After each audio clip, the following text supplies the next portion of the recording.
बजे हम इंतजार करते हुए टेम्पो का, और टेम्पो वाला आ गया और रुकवाए, कहीं के हमने कभी पूरे छोड़ा नहीं छोड़ा, हम बैठ गए और हमें दे गया सलारपुर।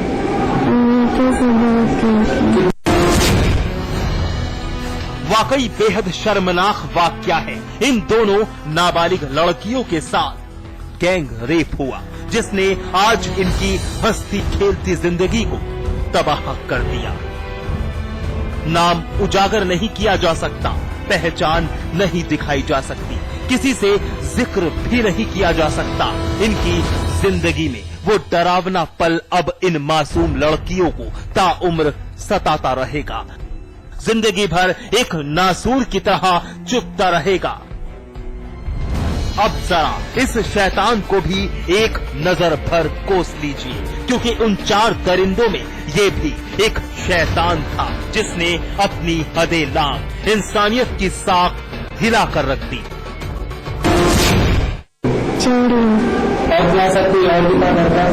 मेरी बहन थी, उसके साथ भी कुछ घटना हुई? क्या? एक लोग उसके उस बहुत मारे थे, चारों लोग। उसकी औरत आई थी, मतलब उनके घर वाले आए थे, औरत लोग पूरे औरत आई थी, मारी, मुझे भगाई, देख के सुबह। जहन में खौफ अभी भी जिंदा है कि शैतान खुलेआम घूम रहे हैं, जो अपनी हैवानियत का घिनौना खेल अंजाम देंगे। खौफ होता तो इन दोनों लड़कियों को संभलने का मौका मिल जाता, लेकिन बदकिस्मती देखी, जिस भरोसे के साथ ये वाराणसी के पीली कोठी इलाके से ऑटो में सवार हुई, उसमें इंसान नहीं बल्कि शैतान सवार थे, जिनका मकसद बेहद घिनौना था। नाबालिग लड़कियों को ऑटो में बंधक बना लिया गया और फिर सलारपुर ले जाकर इनकी आबरू तहस नहस कर दी गई। क्यों कहना है कि हम पहले से नहीं जानते थे और हम लोग अपनी ननिहाल आए थे, ननिहाल से निकल घर जा रहे थे। उसी बीच टेम्पो में ये लड़के आए और हमको टेम्पो से लेके चले गए यहाँ सारनाथ में सलारपुर जगह पर, और वहाँ हम लोगों को रात भर रखे और हमारे साथ जो उन्होंने दुष्कर्म किया। चूंकि 4 लड़के हैं, 2 लड़कियां हैं, तो गैंग रेप का तो मुकदमा लगेगा ही, 501 मुकदमा इनके ऊपर लगेगा। फरार 3 दरिंदों की तलाश जारी है, लेकिन पुलिस के हाथ अभी भी खाली है। सवाल उठता है कि आखिर कब तक यूं ही इंसानियत पर जख्म दिया जाता रहेगा। राजू श्रीवास्तव, वाराणसी, समाचार प्लस। बेधड़क लूट, डकैती, कत्ल उन अपराधियों का शगल था। काफी दिनों से वो शातिर गिरोह चोर सिपाही का खेल खेल रहा था। पुलिस के लिए शातिर लुटेरे किसी सिरदर्द से कम नहीं थे। पुलिस कमर कस चुकी थी और जब मौका मिला तो दबोच लिए गए मासूम जनता के गुनाहगार। यह एक बहुत ही शातिर गैंग है, जिसने सहारनपुर में, रुड़की क्षेत्र में और हमारे देहात क्षेत्र में काफी घटनाओं को अंजाम दिया है। और कुल टोटल चारों ने इन पे करीबन 22 मुकदमे हैं, जिसमें इनकी हत्या, लूट के भी मुकदमे हैं। वो गैंग बेहद शातिर है। सहारनपुर देहात इलाके रोड की कोई जगह उनकी नजर से बची नहीं थी। कई वारदातें अंजाम दे चुके थे।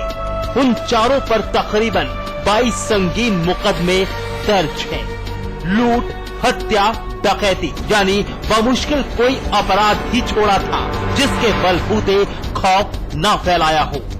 एसएसपी रुड़की खुद अपनी जुबानी एक के बाद एक खुलासा कर रहे थे, और जिनके लिए एसएसपी साहब के मुंह से ये मीठे वचन निकल रहे थे, वो कोतवाली रुड़की पुलिस के हत्थे चढ़े ये 4 पेशेवर अपराधी हैं, जिनके खौफ से उत्तराखंड का रुड़की शहर क्या आसपास के जिले भी थर्राए थे। नाम है इरशाद, साजिद, नदीम और शमीर। थाना क्षेत्र भगवानपुर ने इन्होंने एक चोरी की घटना की थी, जिसमें इनकी अरेस्टिंग हुई है और इनसे एक पिस्टल और एक रिवॉल्वर 60,000 रुपए की नकदी और ज्वेलरी बरामद हुई है। और निश्चित तौर पे इनकी अरेस्टिंग होने के बाद इस देहात क्षेत्र में अपराधियों पर निरंकुश अंकुश लगाया जाएगा और साथ साथ इनसे इनकी पुलिस कस्टडी रिमांड ली जाएगी और इनसे पूछताछ की जाएगी कि और कौन कौन सी घटनाओं में ये शामिल रहे हैं। दरअसल रुड़की के थाना भगवानपुर पुलिस को इत्तला मिली थी कि चंद शातिर बदमाश लूटपाट की वारदात अंजाम देकर चुडियाला रोड से गुजरने वाले हैं। पुलिस ने अपना जाल बिछाया और फिर मुस्तैदी के साथ इरशाद, साजिद, नदीम और शमीम को गिरफ्तार कर लिया। मगर पुलिस उस वक्त हलकान रह गई जब चारों की पहचान पुलिस रिकॉर्ड से निकाली गई। चारों बेहद ही शातिर अपराधी निकले। पुलिस ने इनके पास से लाइसेंसी रिवॉल्वर, जिंदा कारतूस, लूटी हुई नकदी और जेवरात बरामद किए।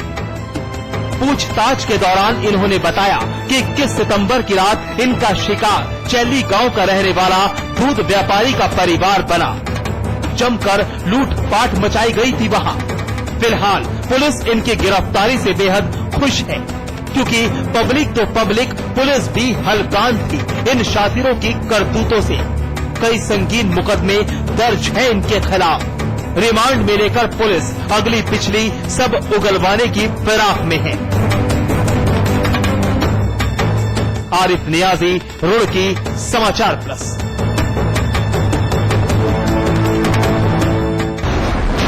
एनकाउंटर में आज बस इतना ही, लेकिन हमारी आपसे अपील, मुस्तैद रहिए। जुर्म की हर उस दस्तक को सुनिए जो कभी भी आपकी दहलीज पर दस्तक दे सकती है। नमस्कार।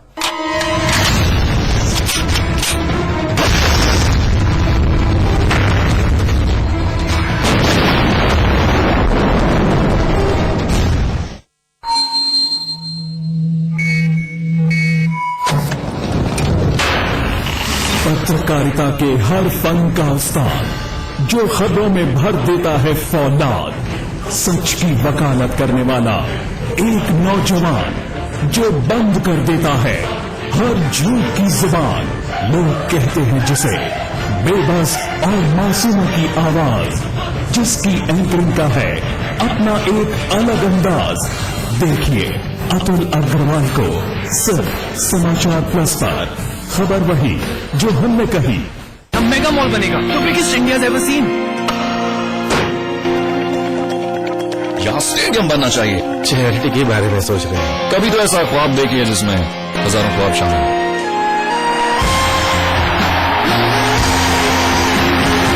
जब दूसरों के ख्वाब पूरे करोगे तो अपना कल बनते देखोगे। रजनीगंधा हिलने है दुनिया। करवा चौथ के लिए कैसे हो तैयार, कैसे करें सुहागिन, व्रत से पहले 16 श्रृंगार। देखिए करवा चौथ स्पेशल नई सहेली में कल दोपहर 2 बजे सिर्फ समाचार प्लस पर। अगर दमदार हो मुद्दा तो चर्चा को चाहिए मीडिया का सबसे बड़ा योद्धा। अगर बड़ा हो मसला तो बहस मांगती है बेबाकी का बारूद और तर्कों का असलहा। देखिए अमिताभ अग्निहोत्री के साथ चक्रव्यूह शनिवार रात 8:30 बजे सिर्फ समाचार प्लस पर। जीत की खुशी पाने के लिए बहुत पसीना बहाना पड़ता है। सारी जरूरतों को भूलकर लक्ष्य को आंखों में बसाना पड़ता है। बेहतरीन समझकर मौके बनाने पड़ते हैं। यहाँ खिलाड़ी नहीं, उनके सपने लड़ते हैं। खेल की दुनिया की हर खबर जानने के लिए देखिए स्पोर्ट्स क्लास रोजाना शाम 5:30 बजे सिर्फ समाचार प्लस पर। कैसे बढ़ सकता है आपके लंच और डिनर का रेट? फैशन का कौन सा ट्रेंड है सबसे लेटेस्ट? सीरियल की दुनिया में किसकी हुई है एंट्री? जानने के लिए देखिए नई सहेली दोपहर 2 बजे सिर्फ समाचार प्लस पर। फलित वास्तु एवं प्राच्य विद्या विशेषज्ञ पंडित दिवाकर शर्मा लेकर आए हैं वास्तु एवं फेंग शुई का विश्वकोश, एक ऐसी पुस्तक जो बिना तोड़ फोड़ वास्तु दोषों के ऐसे उपाय बताएगी जो आपने न कभी देखे होंगे न सुने होंगे। जी हाँ, वास्तु एवं फेंग शुई का विश्वकोश। इस पुस्तक की कीमत है 2100 रुपए, लेकिन समाचार प्लस के माध्यम से इसकी अग्रिम बुकिंग कराने पर ये अद्भुत विश्वकोश अब आप पा सकते हैं सिर्फ और सिर्फ 700 रुपए में। बुकिंग के लिए तुरंत संपर्क करें। कुमाऊं हो या गढ़वाल या राजधानी देहरादून का कोई बवाल हो, पहाड़ी क्षेत्र की हलचल या मैदानी इलाके का कोई सवाल, जानिए उत्तराखंड का पूरा सूरत हाल। देखिए हमारा उत्तराखंड दोपहर 2 बजे और शाम 7 बजे सिर्फ समाचार प्लस पर। मुजफ्फरनगर दंगे पर हुए स्टिंग ऑपरेशन के मामले में अखिलेश सरकार को झटका, सुप्रीम कोर्ट ने दोबारा भेजा नोटिस। याचिकाकर्ता ने अदालत से की स्वतंत्र जांच की मांग। समाजवादी पार्टी लोकसभा चुनाव के लिए प्रदेश भर में करेगी देश बनाओ देश बचाओ रैली। 29 अक्टूबर को आजमगढ़ में होगी पहली रैली। कांग्रेसी सांसद रशीद मसूद की राज्यसभा सदस्यता हुई खत्म। मेडिकल कॉलेज के दाखिले में धांधली को लेकर कोर्ट ने सुनाई है 4 साल की सजा। उत्तराखंड में सरकारी कर्मचारियों की हड़ताल 5वें दिन भी जारी। करीब 2 लाख कर्मचारियों की हड़ताल से लोगों को उठानी पड़ रही है भारी परेशानी। शोभन सरकार ने नरेंद्र मोदी को कहा, जाओ माफ किया बाबा के शिष्य। ओम जी महाराज से मोदी के दूत बनकर मिले बीजेपी विधायक सतीश महाना। करवा चौथ की वजह से टली हमीरपुर और देवरिया में राहुल गांधी की रैलियां। 30 अक्टूबर को जनसभाओं को संबोधित करेंगे कांग्रेस उपाध्यक्ष। लखनऊ में वेतन बढ़ाने की मांग को लेकर प्रदर्शन करे होमगार्ड्स और पुलिस के बीच झड़प। पुलिस ने किया लाठीचार्ज और 6 आंसू गैस के गोले छोड़े। फतेहपुर में ट्रक और ऑटो में भीषण टक्कर, हादसे में 5 लोगों की मौत, 10 लोग घायल।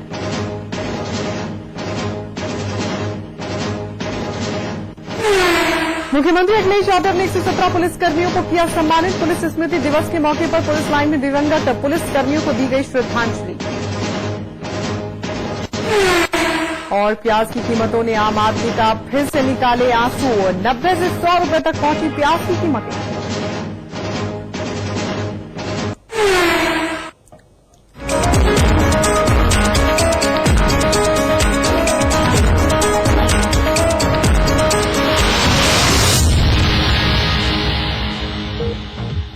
मुजफ्फरनगर दंगे पर हुए स्टिंग ऑपरेशन पर सुप्रीम कोर्ट ने उत्तर प्रदेश सरकार को फिर से नोटिस जारी किया है। इस नोटिस में अखिलेश सरकार से स्थिति स्पष्ट करने के लिए कहा गया है। इससे पहले भी दंगों पर दाखिल जनहित याचिका की सुनवाई के दौरान सुप्रीम कोर्ट ने स्टिंग का संज्ञान लेते हुए यूपी सरकार को नोटिस पर जवाब देने को कहा था। दरअसल कई जनहित याचिकाओं में एक निजी चैनल के स्टिंग ऑपरेशन का जिक्र था, जिसके बाद कोर्ट ने यूपी सरकार को अगली सुनवाई में नोटिस पर जवाब देने को कहा। इसके जवाब में यूपी सरकार के वकील ने कोर्ट में कहा कि उनके पास इस स्टिंग की सीडी है। गौरतलब है कि इस स्टिंग ऑपरेशन में उत्तर प्रदेश सरकार में शहरी विकास मंत्री आजम खान का नाम सामने आया था, जिसके बाद आजम खान ने मीडिया को सफाई भी दी थी। कांग्रेस सांसद राशिद मसूद की संसद सदस्यता खत्म कर दी गई है। मसूद को भ्रष्टाचार के मामले में 4 साल की सजा मिली थी। मसूद राज्यसभा से कांग्रेस के सांसद थे। भ्रष्टाचार के मामले में सुप्रीम कोर्ट के फैसले के बाद 4 साल की जेल की सजा काट रहे कांग्रेस सांसद राशिद मसूद की राज्यसभा की सदस्यता समाप्त हो गई है। सुप्रीम कोर्ट ने अपने एक फैसले में उस प्रावधान को खत्म कर दिया है जो दोषी ठहराए गए सांसद या विधायकों को हाई कोर्ट में अपील लंबित होने के आधार पर आयोग करार दिए जाने से सुरक्षा प्रदान करता था। राज्यसभा ने उन्हें आयोग करार देने संबंधी अधिसूचना जारी करते हुए उस सदन में खाली पद की घोषणा की। 66 वर्षीय मसूद को पिछले महीने सीबीआई की विशेष अदालत ने धोखाधड़ी, अपराध, षड्यंत्र और जालसाजी के लिए दोषी ठहराया था। आपको बता दें कि मसूद ऐसे पहले जनप्रतिनिधि बन गए हैं जिनकी राज्यसभा सदस्यता अदालत में दोषी करार दिए जाने के बाद खत्म कर दी गई है। उत्तर प्रदेश के उन्नाव जिले के डोंडिया खेड़ा में 1000 टन सोने की खुदाई के मामले में अपने पहले बयान से पलटते हुए सोमवार को गुजरात के मुख्यमंत्री नरेंद्र मोदी ने साधु सोवन सरकार की जमकर सराहना की। इसके पहले मोदी ने इस मामले में केंद्र सरकार